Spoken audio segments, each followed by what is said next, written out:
Right నమస్తే welcome to ATV ఏదైతే SC వర్గీకరణ పేరిట కూడా ఏదైతే రాష్ట్ర ప్రభుత్వం ఆమోదించడం జరిగింది సో ఇందులో కొన్ని ఉపకులాలకి అన్యాయం జరుగుతుందంటూ ఏదైతే మందకృష్ణ మాదిగ గారు చేపడుతున్న కొన్ని ఉపకులాలు ఏదైతే 57 ఉపకులాలలో కొన్ని ఉపకులాలకు అన్యాయం జరుగుతుందని చెప్పేసి కొన్ని అయితే గ్రూప్ 1 నుండి గ్రూప్ 3కి గ్రూప్ 2 నుండి గ్రూప్ 3కి మారుస్తూ ఉన్నారు సో అది మాకు అన్యాయం జరుగుతుంది ఏదైతే మా డిమాండ్ మాకు మేము ఎంతమంది ఉన్నాం మా వారికి మాకు రావాలంటూ కూడా వాళ్ళు ఈరోజు ఇక్కడ కలవడం జరిగింది సో మాట్లాడదాం అన్న ఏంటి మరి ఏదైతే ఎస్సీ వర్గీకరణ పీరియడ్ కొన్ని ఉపకులాలకు అన్యాయం జరుగుతున్నట్టు కూడా మందకృష్ణ మాదిగ గారు వాళ్ళని తోటి ప్రెస్ మీట్లు పెట్టి కూడా వాళ్ళకు గ్రూపులు మారుస్తూ ఉన్నారు సో ఏం దానివల్ల మీకు వచ్చే నష్టం ఏంటంటే ఏం చెప్తారు? ఇప్పుడు ఇక్కడ షమీం అఖ్తర్ గారు ఇచ్చినటువంటి నివేదిక ఏదైతే ఉందో ప్రభుత్వానికి ఇచ్చారు, అది అసెంబ్లీలో కూడా చర్చ పెట్టారు. దానంతా కూడా బయట అందరం కూడా మనం చూసినాము, అన్ని కులాలకు ఏ రకంగా వాళ్ళకి అందినాయి, వాళ్ళు తీసుకున్నటువంటి క్రైటీరియా ఏమున్నది అనేటువంటిది కూడా చూసినాము. దీంట్లో ఈ కులాలకు సంబంధించినటువంటి విద్య, అదేవిధంగా పాపులేషను, వాళ్ళ వృత్తులు, అదేవిధంగా వాళ్ళ ఉద్యోగాలు, వాళ్ళ ఆర్థిక స్థితి, వీటన్నింటి పరిగణన తీసుకొని ఇలా మేము నివేదిక ఇచ్చినామని చెప్పేసి కమిషన్ గారు చెప్పడం జరిగింది. దాన్ని ప్రభుత్వం కూడా అసెంబ్లీలో చర్చించారు. సో ఇక్కడ జరిగినటువంటి గతంలో అందరం కూడా మా కులాలం అందరం కూడా మా రిప్రజెంటేషన్ కమిషన్కి ఇచ్చినాం. కృష్ణమాదిగ గారు కూడా ఇచ్చారు, వాళ్ళకి ఏం కావాలి, మాదిగలకు 12% కావాలని ఇచ్చారు. మా కులాల గురించి అప్పుడు ఏం మాట్లాడలే, మా కులాలకు అన్యాయం జరుగుతూ ఉన్నది, వీళ్ళు ఇప్పటి వరకు వీళ్ళు బయటకు రాలేదని చెప్పలే. ఇప్పుడు మరి మేమైతే ఈ కులాలకు చేసినటువంటి ఈ నివేదిక ఏదైతే ఇచ్చిండ్రో గ్రూప్ 1లో ఎవరిని చేర్చారో గ్రూప్ 2లో కానీ 3లో కానీ చేర్చిన కులాలు దాదాపు అందరం కూడా ఒక సంతృప్తితో అయితే ఉన్నాం. ఈ నివేదిక ఇచ్చినటువంటి కమిషన్ గారికి కూడా మేము హ్యాపీగానే ఉన్నాము, యాక్సెప్ట్ చేస్తున్నాము. ఇందులో 1-2 కులాలు ఏదైతే ఉందో గతంలో ఇదంతా కూడా ఈ క్రైటీరియా ఈ 5 అంశాలు తీసుకోవడంతో పాటు గతంలో ABCD వర్గీకరణ జరిగింది కదా, దాన్ని ఎక్కువగా బేస్ చేసుకొని ఇక్కడికి రావడం జరిగింది. సో ఏది తీసుకొని ఈ లెక్కలు అనేటువంటి తీసుకోవడం జరిగింది. సో ఇందులో గతంలో దోర్ కులం అనేటువంటి Bలో ఉండే, అది Cలోకి తీసుకొచ్చారు. అదేవిధంగా ఇక్కడ ఉన్నటువంటి ఏదైతే అది ఏం కులం, అది దొంబరా కమ్యూనిటీ Bలోకి తీసుకురావడం జరిగింది. ఈ 2 తప్పితే మిగతా అన్ని కులాలు కూడా యాజ్ టీజ్గా ఉండడం జరిగింది.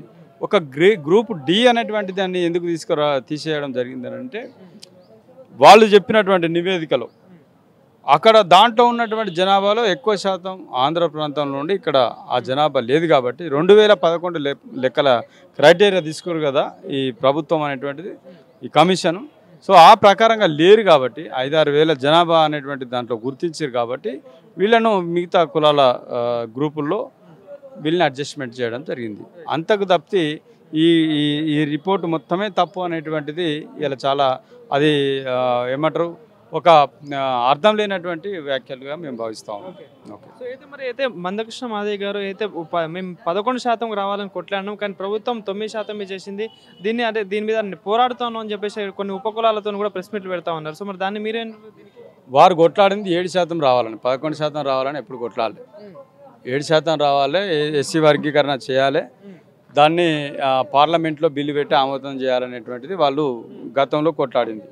సో అది కాకుండా ఇప్పుడు కొత్తగా 11% కావాలి, 12% కావాలని అంటున్నారు. నిన్న కూడా 12% కావాలని ఒక ప్రెస్ మీట్ పెట్టారు, ఉన్నది 15%. ఇలా 12% ఒక్క కమ్యూనిటీకి పోవాలన్నా లేకపోతే 12% అందులో గ్రూప్లో ఉన్నటువంటి కులాలకు అన్నిటికీ రావాలన్నా స్పష్టంగా చెప్పాలి. ఇప్పుడు ఆయన చెప్తున్నది గ్రూప్లో ఉన్నటువంటి 18 కులాలకు రావాలన్నా ఆ 18 కులాలు ఏ కులాలు ఎంతెంత పొందుతాయి అనేటువంటిది కూడా స్పష్టంగా చెప్పాలి. అది చెప్పకుండా మాదిగలకే 12% రావాలంటే మరి మిగతా 58 కులాలు ఎట్టిపోవాలి? సో మాలలకే రావాలని వాళ్ళని అంటే మిగతా కులాలు ఎట్టిపోవాలి ఆలోచన చేయాలి. ఇలా మాల ఉపకులాలన్నీ కూడా దోసుకున్నారు. వాళ్ళు కనబడితే మనం పామును చూసినట్టు చూడాలని చెప్పేసి మాట్లాడినటువంటి వ్యక్తులు ఇందులో ఆ కులాల వల్ల మాలలతోటి ఆ కులాలకు అన్యాయం జరుగుతుంది కాబట్టి వీళ్ళని గ్రూప్ D పెట్టి గతంలో నేను అనుకున్న ABCD పెట్టాలని ఈయన చెప్తారు. అదే అంటున్నారు, అయితే మాల సామాజిక వర్గం కొన్ని ఉపకులాలకు ఇన్ని రోజుల నుండి వాళ్ళకి అన్యాయం వాళ్ళని ఎదగనీయలేదు, ఇటు వస్తే కానీ ఎదుగుతారని చెప్పేసి కూడా వాళ్ళు చెప్తా ఉన్నారు. ఇప్పుడు ఇక్కడ ఒక్క కులం చేయంగానే ఎదగలేదు అనేటువంటిది ఒక సామాజిక నాయకుడు చెప్పాల్సిన పని లేదు, అది కరెక్ట్ కూడా కాదు. అన్ని కులాలు బాగుండాలని కోరుకోవాలి. ఇలా వాళ్ళ జనాభా ఎంతున్నది, వాళ్లకు ఏ రకంగా అన్ని రంగాల్లో వాళ్ళ అభివృద్ధి ఎంతున్నది చూసి దాన్ని నివేదిక తయారు చేయాల్సి వస్తుంది. నువ్వు చెప్పిన కులమే అన్యాయం ఏది గురైంది, నువ్వు చెప్పిన కులమే డెవలప్ అయిందని చెప్పడానికి లేదు. దానికి కొన్ని విధి విధానాలు ఉంటాయి, దానికి సంబంధించిన పారామీటర్స్ ఉంటాయి. విద్యలో ఎవరు వెనుకబడ్డారు, ఉద్యోగాల్లో ఎవరు వెనుకబడ్డారు, ఎట్లా ఏ రకమైనటువంటి వాళ్ళు ఏ అవకాశాలు ఉంటే వాళ్ళు ముందుకు పోయారు, ఏ అవకాశాలు లేకపోవడం వల్ల వెనుకకు పోయారు. ఇవన్నీ చూసినట్టే మందకృష్ణ మాదిగ గారు చెప్పేటి అన్ని కొన్ని తప్పులు ఉన్నాయి అంటున్నారు అందులో. ఖచ్చితంగా ఇది ఎస్సీ వర్గీకరణ అడ్డుకునేటువంటి ప్రక్రియనే. వర్గీకరణ చేయడానికి ప్రభుత్వం ముందుకొచ్చింది. కమిషన్ కూడా ఈ 82 రోజులు కృషి చేసి ఒక నివేదిక తయారు చేసింది. దీంట్లో మీరు అభ్యంతరాలు పెట్టాలనుకుంటే వాళ్ళు అన్ని జిల్లాలు తిరిగిండ్రు, అన్ని జిల్లాల్లో కూడా వాళ్ళు రిప్రజెంటేషన్లు సేకరించారు, మీరు కూడా ఇచ్చిండ్రు. మీరు అప్పుడు ఇవన్నీ చెప్పాలి కదా, ఈ కులము పలానా పంబాల కులము బాగా ఫార్వర్డ్ ఉన్నది, మన్య కులం బాగా ఫార్వర్డ్ ఉన్నది, లేకపోతే ఏది మిథలాయ వార్లు బాగా ఫార్వర్డ్ ఉన్నారు. ఇప్పుడు మిథలాయ వార్లను ఇళ్ళకెళ్ళి తీసేయాలని అంటున్నావు. మొన్నటిదాకా మాల గ్రూపులనే ఉన్నారు మిథలాయ వారు, ఇప్పుడు అందులోకెళ్ళి తీసి గ్రూప్ డీలో పెట్టాలని అన్నావు. అంటే వాళ్ళు వెనకబడ్డారని చెప్పేసి నువ్వు గుర్తించినవా? వాళ్ళు ముందు ఫార్వర్డ్ ఉన్నట్టే కదా గ్రూప్ సిలో ఉంటే, మరి ఇప్పుడు గ్రూప్ డీలో పెట్టాలంటే వాళ్ళు వెనకబడ్డారని నువ్వు గుర్తించినట్టే కదా. మరి మిగతా వాళ్ళు వెనకబడ్డరా ముందుకు పోయిరా అనేటువంటిది ఎట్లా, ఏ క్రైటీరియా తీసుకొని నువ్వు చెప్తాను? నీ దగ్గర ఉన్నటువంటి పారామీటర్స్ ఏమున్నాయి? ఇవన్నీ చెప్పాలి కదా. ఏది లేకుండా వీళ్ళని అల్లకెళ్ళి తీయాలి, వీళ్ళని ఇళ్ళకెళ్ళి తీయాలని చెప్పేసి చెప్పడానికి దానికి ఏదైతే ఆయన చెప్పిన స్టేట్మెంట్కి మీ కుల సంఘాలు కూడా మద్దతు ఇస్తున్నారని చెప్పేసి అంటా ఉన్నాడు. మరి ప్రెస్ మీట్లు కూడా పెడతా ఉన్నారు. ఇగో వాళ్ళు చెప్పేటువంటి ఒక స్టేట్మెంట్ చూసినాము. మాలదాసర్లు ఇన్నే ఉన్నారు, వాళ్ళు మాట్లాడారు. ఇక పంబాల కులస్తులు ఇన్నే ఉన్నారు.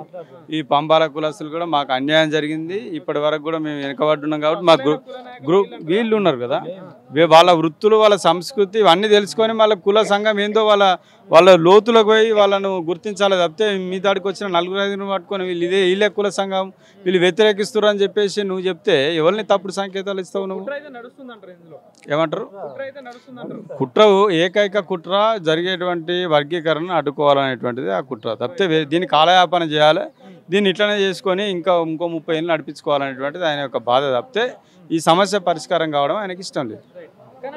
నేను ఒకటే విధంగా అంటే అయితే మాదిగ సామాజిక అయితే ఎస్సీ వర్గీకరణ జరిగితే మా సామాజిక వర్గానికి న్యాయం జరుగుతుంది, దానికోసం పోరాడుతున్నా అని చెప్పేసి అంటా ఉన్నాడు. మరి నువ్వు సామాజిక న్యాయం జరగాలని అనుకున్నప్పుడు అందరు కూర్చుండి 3 వర్గాలు ఎవరుతున్నారో కూర్చుండి సామరస్యంగా చర్చించుకొని ఏం అన్యాయం జరిగిందని ప్రభుత్వంలో ఉన్నటువంటి లెక్కలన్నీ తెప్పించుకొని చేయాలి.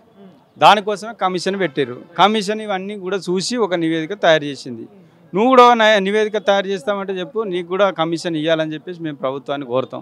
మరి ఇప్పుడు జస్టిస్ మందకృష్ణ కమిషన్ ఏం చెప్తో రిపోర్ట్ ఇవ్వాలి, ఇచ్చిన తర్వాత మరి అన్ని కులాలకు ఏ రకంగా న్యాయం చేస్తూ చూడాలి. మరి మేమైతే మీరు ఇచ్చే సందేశం ఏంటి? మరి ఇప్పుడు మీరు చెప్తున్న దాని ప్రకారం చూస్తే కొన్ని కులాలకు అయితే అన్యాయం జరుగుతుంది, ఒక కుట్ర అయితే నడుస్తూ ఉందని చెప్పేసి అంటా ఉన్నారు. ప్రభుత్వం ఒక పక్క ఆయన చెప్పింది ఏంటంటే ప్రభుత్వంకి మేము ప్రశ్నిస్తాం, మా కులాలకు న్యాయం జరిగేంత వరకు ఆయన చెప్తా ఉన్నారు. మీరు ఇచ్చే సందేశం ఏంటి? ఇవాళ మేము ప్రభుత్వాన్ని ఒక్కటే కోరుతా ఉన్నాం, ఇప్పుడు చేసినటువంటి ఏదైతే ఎస్సీ వర్గీకరణ చేయాలనేటువంటి ఫస్ట్ మీ యొక్క నిర్ణయానికి సాహసానికి వీళ్ళు ఎంతమంది వ్యతిరేకిస్తారని తెలిసినా కానీ మీరు ఒక నిర్ణయం తీసుకున్నందుకు మేము స్వాగతిస్తున్నాం. అదేవిధంగా దీనికోసం కృషి చేసినటువంటి గౌరవ మంత్రివర్యులు దామోదర్ రాజనరసింహ గారికి కూడా మేము అందరం కూడా కృతజ్ఞతలు తెలియజేస్తూ ఉన్నాం. దీంతో పాటు ఇంకా ఈ వర్గీకరణ ఒకటే సమస్య పరిష్కారం కాదు మా కులాల అభివృద్ధి కోసం. ఈ వర్గీకరణ అనేది ఒక 15-20% మాత్రమే దీనికి ఆ విద్యా ఉద్యోగాలు ఉపయోగపడుతుంది. కానీ మిగతా మాకు సంబంధించినటువంటి ఆర్థిక అవకాశాలు రావాలి, మిగతా మాకు సంబంధించినటువంటి మా సంస్కృతికి మా వృత్తులకు అవకాశాలు కల్పించాలి. సాంస్కృతిక నేపథ్యం ఉన్న కులాలు మా కులాలు సపరేట్గా ఒక డెవలప్మెంట్ బోర్డు పెట్టాలని చెప్పేసి మేము అడిగినాం. అదేవిధంగా మా కులాలు మా నిరుద్యోగులు ఉపాధి పొందాలంటే ఇలా వాళ్ళకు సపరేట్ కార్పొరేషన్ ఉండాలి, ఫైనాన్స్ కార్పొరేషన్ ఉండాలి. గతంలో ఉమ్మడి కార్పొరేషన్ వల్ల తీవ్రంగా నష్టపోయినాం. ఇవన్నీ పొందాలి, వర్గీకరణ కూడా పొందాలంటే మాకు కులపత్రాలు ఉండాలి. ఆ కులపత్రాలు లేక మేము ఆర్డీఓ కలెక్టర్ల చుట్టూ తిరిగి మేము తీవ్రంగా నష్టపోయినాం. మా వాళ్ళు కూడా ఇంకా ఎక్కువ మాలమాదిగ సర్టిఫికేట్లు తీసుకున్న పరిస్థితులు కూడా ఉన్నాయి. సో అట్లా కాకుండా సొంత కులపత్రాలు ఇచ్చే విధంగా ఇలా వెంటనే తహసీల్దార్ ద్వారా కులపత్రాలు ఇవ్వాలని కూడా మేము ప్రభుత్వాన్ని విజ్ఞప్తి చేస్తున్నాం. మాకు సంబంధించిన చాలా సమస్యలు ఉన్నాయి.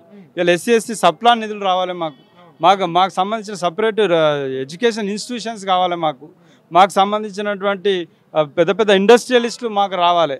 ఇవన్నీ కాకుండా కేవలం వర్గీకరణ కోసమే ఇవన్నీ చేయడం అనేటువంటిది అడ్డుకోవడం అనేది కరెక్ట్ కాదు.